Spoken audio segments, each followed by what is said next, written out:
There's some new MLS rules that is going to drastically change the way we buy and sell real estate. In the past, sellers paid a commission to the listing agent, which was then split with the buyer's agent. However, new MLS rules prohibit this practice and impose a $2,500 fine for non-compliance. This change places more financial responsibility on buyers, but also gives them greater control over how their agent is compensated.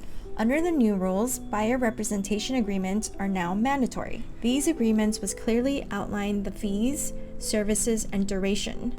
Agent fees can be negotiated as percentages, flat fees, or even hourly rates, but they cannot be open-ended or exceed the agreed-upon amount.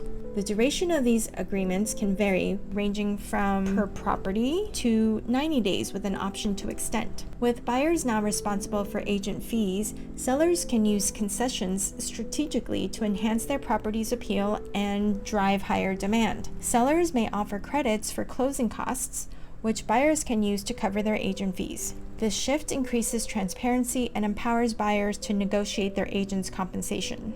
Given the upfront costs buyers already face, such as escrow, title, inspections, loan fees, moving expenses, sellers offering credits for closing costs can make their properties more attractive and competitive. Buyers can request such concessions in their purchase offers. Currently, compensation for buyers' agents can be advertised through social media, flyers, and websites, but not on the MLS itself. Listing agents must obtain written approval for any payments to a buyer's agent. Buyers are still free to attend open houses without a formal agreement. As the real estate market evolves, adapting to these changes will be crucial for a successful transaction. If you're planning to buy or sell a home, I'm here to help you navigate this new landscape effectively.